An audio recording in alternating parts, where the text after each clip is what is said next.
sense, where we bring complicated matters and we break them down for the masses. If there's something in our show that resonates with you, please share and like it. There are others, either your friends or your family members, that need to hear this information.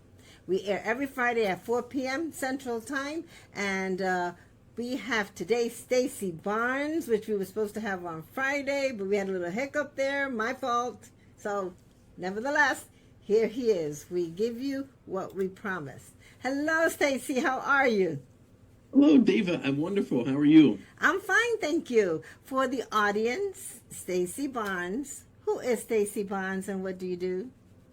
Well, after a couple of decades working in a corporate world in a company that you know very well, I decided to step out and start my own coaching, training, speaking business. And so I joined another franchise called Focal Point Business Coaching.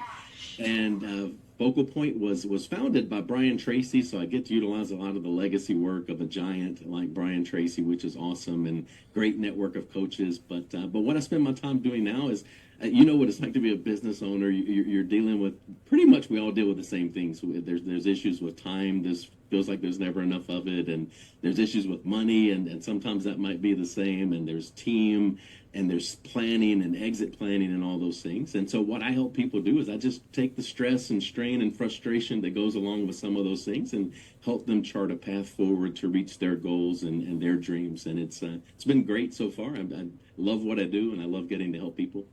Yeah, I love what you do too. I met you years ago when I was a franchisee owner, and you personally trained me and my family navigate through the tax office that we had. We had several offices, so you actually came out to Omaha, Nebraska to train us. So we were honored to have you, and we learned so much from you. So I'm really indebted to you. I really am. For those of you out there that wonder whether you should hire a coach, and I know on Friday what I did was I had a little segment on three tips on how to hire a coach or what to look for in a coach. But I was wondering, Stacey, from a client looking for a coach, there's certain things that they need to look for. But what do you, as a coach, look at in your clients? Like for an ideal client for you to help, what do you look for? So that's a very good question. It's when I work with someone and when we're having those initial conversations, just getting to know one another, I tell everyone, let's talk a little bit and let's just see if this is a fit for both of us, because there's some things that you should expect from me, but there are also some things as a coach that I need to expect from you. And so who I look for people who are very interested in their own personal and professional growth, who maybe have reached a point and they're just trying to get to that next level, but they have a strong desire to grow. Because I think everybody needs a coach. Personally, I have speaking coaches, I have a mindset coach, I have coaches of my own, and so I really think everybody needs a coach. But for it to work, we, as the person being coached, we have to be willing to put in the work ourselves. So we have to put in some thought time, and we have to make the meetings so that we show up ready to work. And so I tell everyone, I'm going to expect you to show up at your best. And if I think that's not what's happening, we're going to call you out, and we're going to make sure that we hold each other accountable to what we agreed to. So my contracts are really not contracts based on time per se. I have a commitment agreement, and it just tells you this is what I'm committing to do as your coach, and this is what I'm expecting you to commit to as my client. Ah, okay. So not only individuals, right? So you work with businesses so that their whole team, like you work with teams, because with the franchise, it was basically teams, right? So do you find that teams are easier to coach to get to that corporate culture rather than individuals, or vice versa? Which one do you find you get more success from? That's a tough question. I don't know that I would say more success from either. What makes the team coaching work is the follow up and the things that go on in between. Because a training event or a coaching event or whatever we want to call it, when we have a large group of people together, you know how those things go. We can get very motivated. We can get really amped up, and we feel really good. And then a couple of days later, it's just gone because we don't take the action steps afterwards. So what I try to do when I work with teams is I try to include the the executives, I try to include the teams, and we try to have things in between that really cement the things that we're talking about throughout either of the coaching sessions. And that way it keeps us all accountable. And because again, if you go a few days without doing anything with the information that you take in, you're just gonna lose it, and you're gonna end up right back in the same rut. So it's really kind of what I try to do is look at your team and say, okay, these are the things I would recommend, and then how can we use a combination of training and coaching to bring this together so that everyone gets the most out of it. Do you normally look at top down or bottom up? I mean, do you have to assess the organization in general before you go in there and help them? Yeah, I do my best to do that because I want to be I want to give a good diagnosis. And so there is some work on the front end just to make sure I understand the things that are going on as much as I can.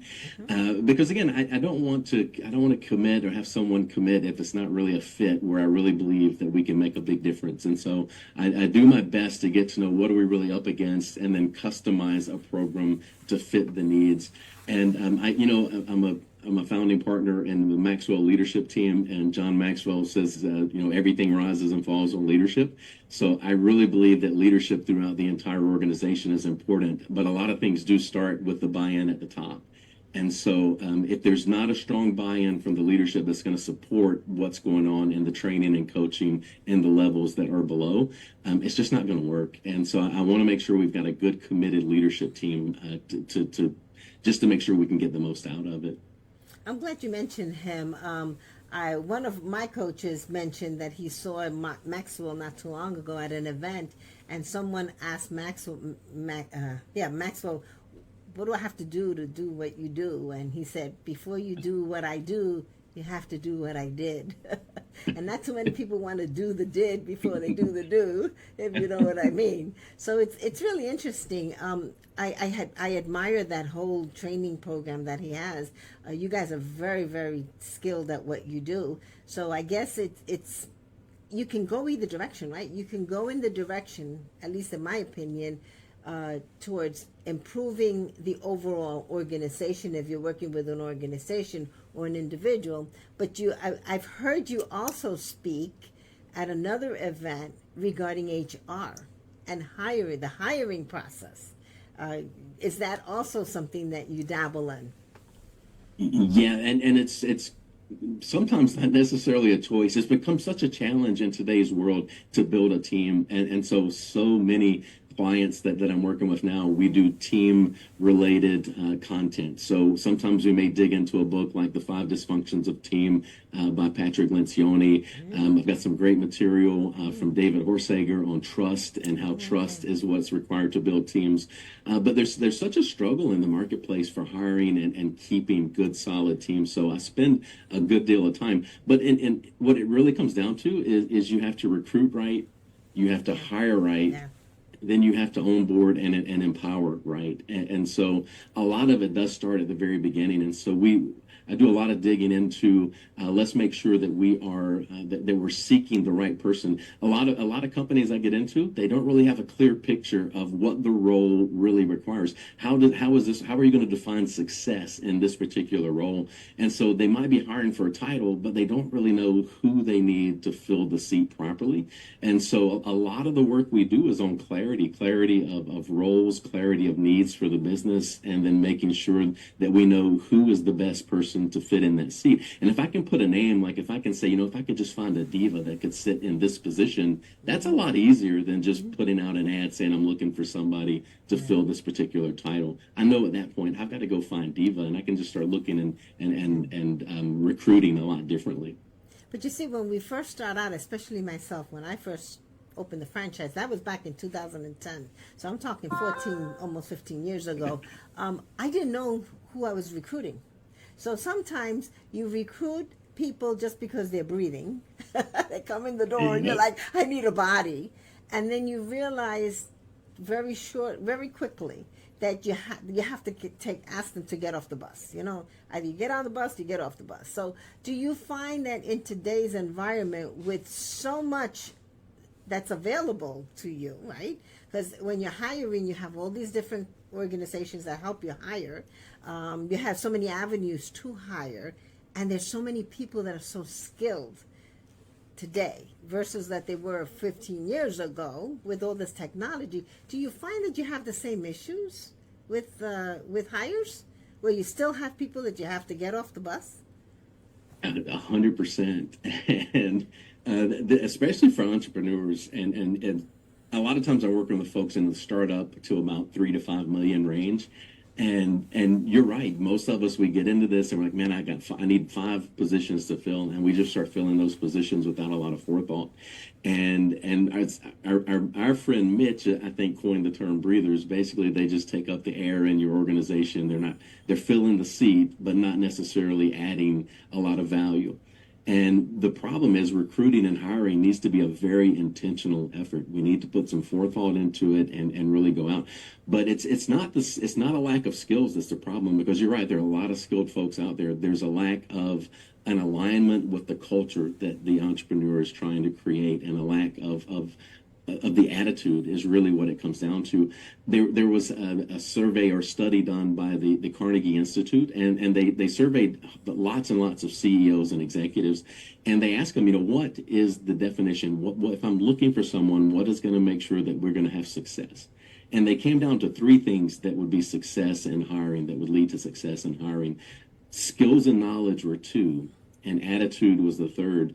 And when you look and you take all the different things they talked about, 85% of the things that they look for, the attributes they look for, were attitudinal. Only 15% came down to skills and knowledge. So if you can find someone as an entrepreneur, as an executive, as a business leader, if you can find someone who is in alignment with your culture, who brings the attitude that you're really looking for, that's really can do, wants to get things done, is self-starter, all those things that people always tell me they're looking for, if you can get that value fit, the skill set, you can teach just about anything. So, and again, our friend John Maxwell, he says that attitude is the difference maker. So if I've got skill sets that are equal between 2 people, the one with the better attitude is going to rise. Yeah. So when Absolutely. our hiring, we need to know we have to be very clear on who we are and what our company is all about, so that we can hire to that culture. One of the things that can destroy your company faster than anything is a disruption of the culture, or a lack of, because culture is gonna develop whether you do it or not. It needs to be an intentional culture, not an accidental culture. Absolutely. So you're right. It's not what they know, it's whether you can teach them, because you can teach them the skills. The skills anybody can learn, and some people learn differently. It's whether they're coachable, whether they're trainable, whether they want to be taught.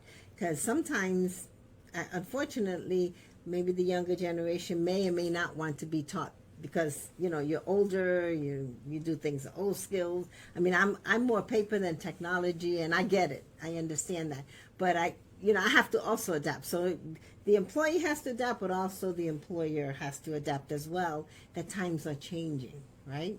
They're changing. So that's Absolutely. really interesting. That's really interesting that you go in, that you dabble into those, that different avenues. So do you use the focal point for businesses, and then your personal coaching for, like the Maxwell coaching, or do you combine those when you are coaching either individuals or businesses? Yes, so I have I've been doing this for a while, because at Liberty for those 20 plus years, this is what I did. And so I've collected materials and different things that I've used for a very long time. So what I try my best to do is to do the right diagnostic on what you need, and then develop the program that you need. Now, when I was looking for a franchise to join, just because I had been in coaching and speaking and training for so long, I didn't want to pigeonhole myself. And so I got Andy Banker, who I think you know as well. I got him as my franchise consultant, and I just asked him, find me about 6 different franchises. Don't worry about the industry. I told him the investment I was looking for. I wanted something that was home-based, and I gave him kind of what I was looking for. And one of the things I told him was, I'd like a franchise that is growing and still in that in that growth mode. And he gave me about 6. And so I looked outside of the industry. I looked at a lot of different things. When I found Focal Point, what really spoke to me was the culture. And the culture was a really great fit. Their value system was really good. But what I also loved is it's a curriculum-based coaching, and so we have a huge library of curriculum that we can teach how to gain clarity around personal and professional and business growth. We have lots of growth strategies. We have how to become more effective strategies. We have leadership training that's through them as well as what I've got through Maxwell. But what I loved about Focal Point was all of that was already in a way that I could use it effectively with my clients. And so as a curriculum-based coach, I have things, workbooks and different things that I can assign to you through our coaching system. You work on them through the week for it's not a ton of time, but it's enough time to make you think about it. And then that's what we discuss at each of our meetings, and it works very, very well. But when I saw all of that from Focal Point, it was really easy choice to join them. It was really well put together, and things just, and the cultural fit just put them over the top. Well, you know, it's interesting because I come from the corporate world, right? So I retired from UPS and I went right into the franchise world. And to me, what I found was I needed those standard operating, the standard operating procedures, right? I'm very structured. So franchising to me hit that. It satisfied that need. So I guess going from what you were doing, and you were basically training tax professionals, right? Now you not only hit that industry, you hit other industries, right? So, Yeah, but with structure, with some type of structure, right? yeah. The thing is, I kind of tell people I'm in the business of business. At the heart, businesses are the same regardless of the industry. They're the challenges of time and team and money and people. All those things are the same. And so, if it gets to something that's industry specific where I need help, that's another great thing about being a part of a franchise. I've got people that have come from every industry that are coaches in Focal Point, and one great network of people to lean on and bring some extra knowledge where I might need it.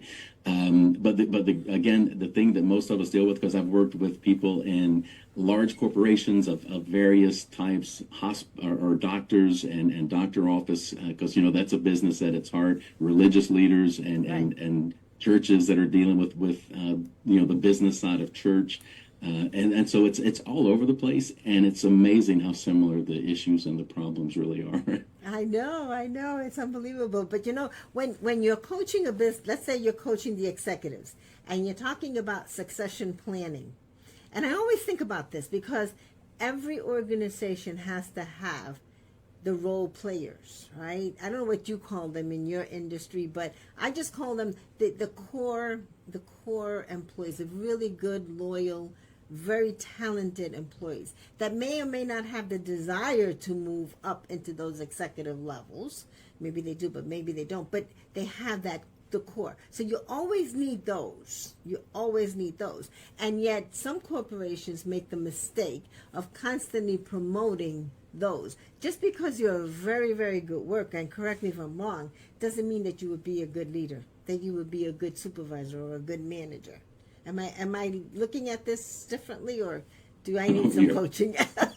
You're 100% right. I learned that very early on as an entrepreneur. In the second year with my own store at Liberty, I made my best preparer just because she was best and showed up all the time when she was supposed to.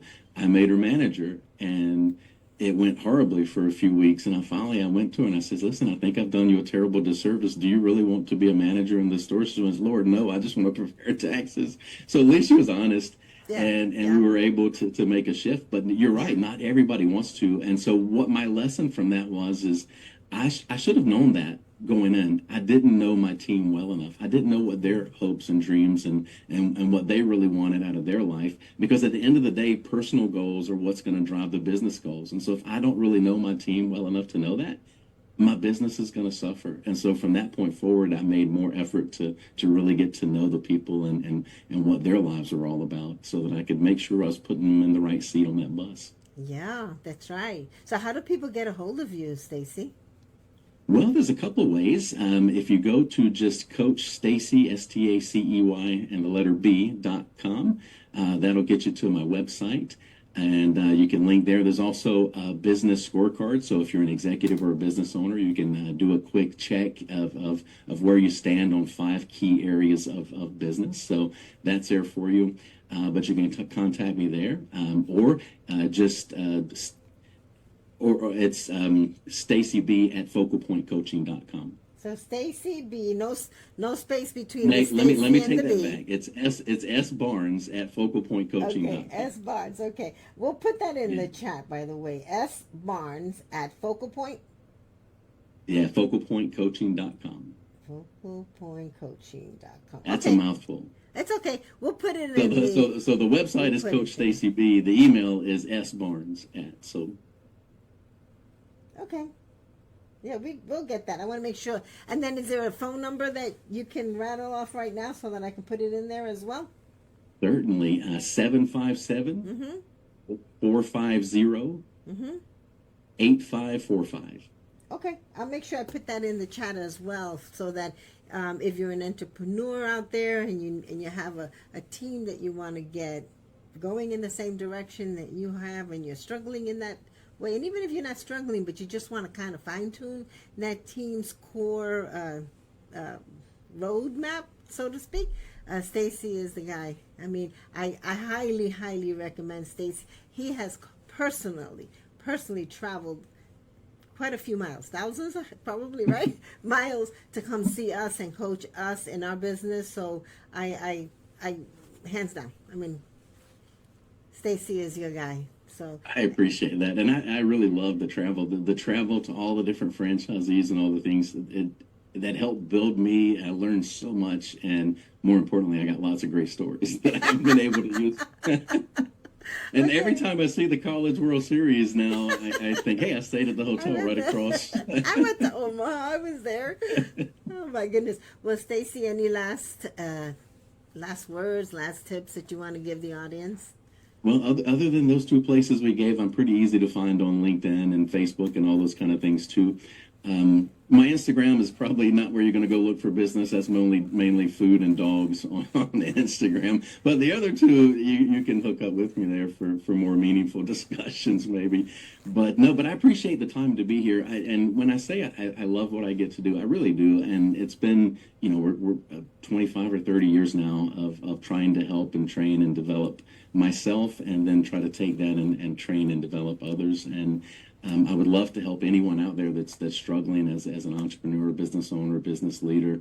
I've also got a personal performance curriculum that's designed for people that maybe are just in a transition and don't know what's next. And so there's lots of ways that we can possibly work together. So I'd love to talk to anyone that wants to chat. Oh, thank you so much. Thank you. I will be talking to you soon, sir. So there you go, my friends. That's Diva's 2 cents.